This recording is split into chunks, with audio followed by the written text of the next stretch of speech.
और आज हम डिस्कस करने वाले हैं नई शिक्षा नीति 2020 से रिलेटेड इम्पॉर्टेंट एमसीक्यूज़ के बारे में। ठीक है, तो कई लोगों की डिमांड थी इस टॉपिक पर जो है वीडियो बनाने की। तो मैं बता दूं, एक्सप्लेनेशन वीडियो तो मैंने ऑलरेडी बना दिया था, लेकिन ये जो वीडियो है इसमें एमसीक्यू जो क्वेश्चंस हैं उन्हें एमसीक्यू के रूप में आपके सामने रखे गए हैं। तो ये काफ़ी इंपॉर्टेंट है, तो वीडियो को एंड तक देखें। वीडियो पसंद आए तो लाइक करें और चैनल को सब्सक्राइब नहीं किया तो ज़रूर कर लें, ताकि ऐसी ही वीडियोज़ आपको एग्ज़ाम होने तक मिलती रहे। तो चलिए वीडियो को शुरू करते हैं। और अगर आप हमारी पहले की वीडियो देखना चाहते हैं तो आप देख सकते हैं, लिंक मैंने डिस्क्रिप्शन में दे दिया है। ठीक है, तो ये जो है नई शिक्षा नीति से संबंधित महत्वपूर्ण प्रश्न है इसमें। ठीक है, और अगर आप चाहते हैं एक्सप्लेनेशन पूरा वीडियो तो वो भी मैं लिंक जो है डिस्क्रिप्शन में दे दूंगा। तो चलिए शुरू करते हैं आज का पहला क्वेश्चन। तो पहला क्वेश्चन ये है कि नई शिक्षा नीति 2020 के अनुसार भारत की जीडीपी का, जीडीपी मतलब ग्रॉस डोमेस्टिक प्रोडक्ट, ठीक है, तो भारत की जीडीपी का कितना प्रतिशत शिक्षा पर खर्च किया जाएगा? तो जिसने बारीकी से जो है नई शिक्षा नीति को पढ़ा है तो वो उसका जवाब जो है ज़रूर जानता होगा। तो इसका सही आंसर है ऑप्शन नंबर बी, 6% जो है, 6% जो है वो जीडीपी का शिक्षा पर खर्च किया जाएगा। ठीक है, नेक्स्ट क्वेश्चन है, नई शिक्षा नीति से पूर्व शिक्षा पर जीडीपी का कितना खर्च किया जाता था? तो जब ये नई शिक्षा नीति नहीं आई थी तो उससे पहले ये खर्च किया जाता था 4.6%। ठीक है, यानी 4.6% जो है जीडीपी का हिस्सा शिक्षा पे खर्च किया जाता था। हालांकि मैं बता दूं, अभी नई शिक्षा नीति जो है पूरी तरह से लागू नहीं हुई है। नेक्स्ट क्वेश्चन है, जेंडर इंक्लूसन, ठीक है, जेंडर इंक्लूसन फंड किससे संबंधित है? तो याद रखें, ये संबंधित है महिलाओं और ट्रांसजेंडर से।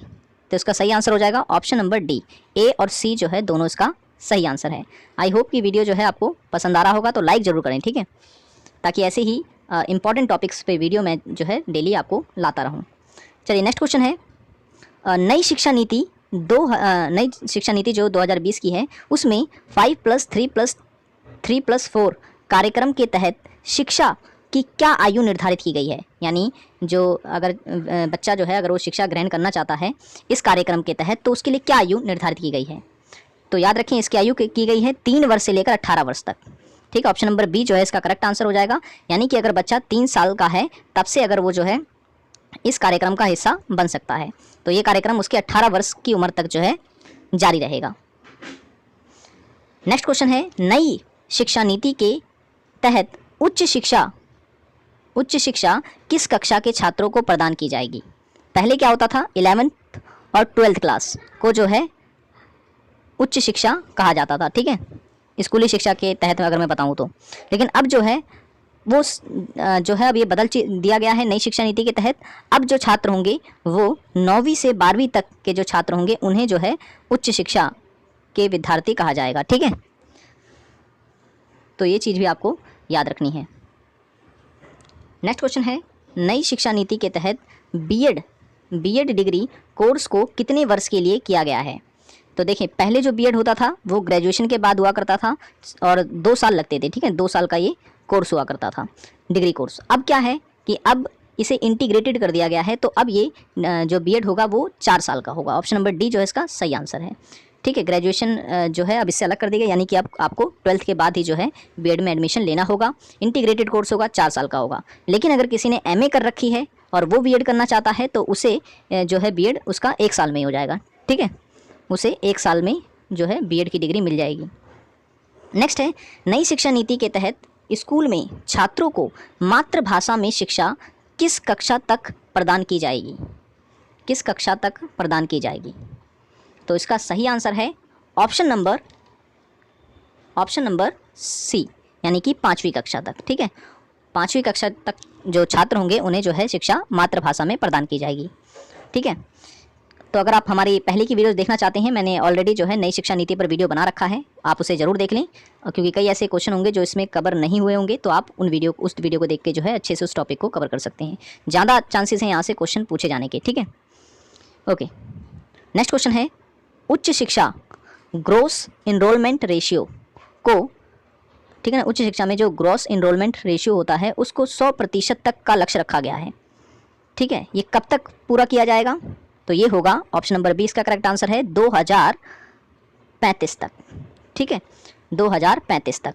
और मैं बता दूं, जो अभी हाल ही का लक्ष्य जो रखा गया है वो रखा गया है 50% तक का, ठीक है, लेकिन 2035 तक ये कहा गया है कि ये 100% तक जो है बढ़ाया जाएगा। नेक्स्ट है उच्च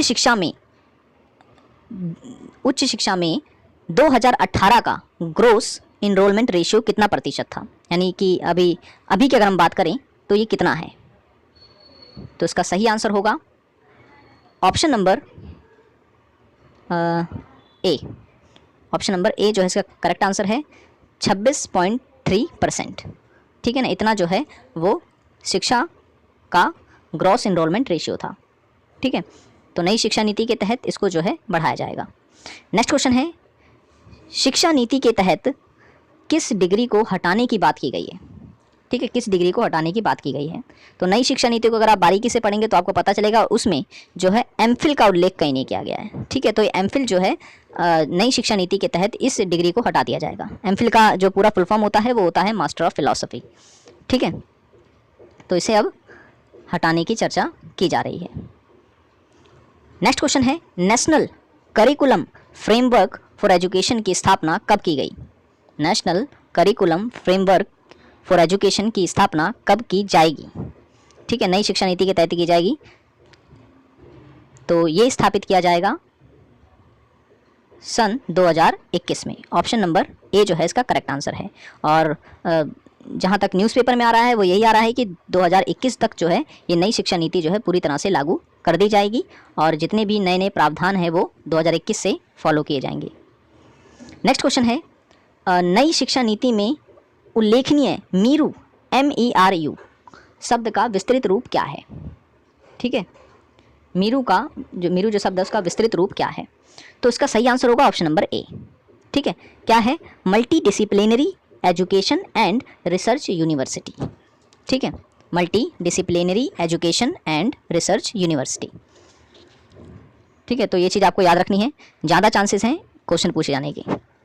नेक्स्ट क्वेश्चन है कि राष्ट्रीय या हम कहें कि नेशनल इंस्टीट्यूट फॉर लैंग्वेज की स्थापना का मुख्य उद्देश्य किन भाषाओं को प्रोत्साहन देना है, किन भाषाओं को प्रोत्साहन देना है। तो जो नेशनल इंस्टीट्यूट फॉर लैंग्वेज है ये 3 भाषाओं को प्रोत्साहित करेगा, पेरिसियन, पाली और प्रकृत। तो इसका सही आंसर हो जाएगा ऑप्शन नंबर डी। देखिए, नई शिक्षा नीति का जो विरोध है वो इसी भाषा के कारण ही हो रहा है, ठीक है।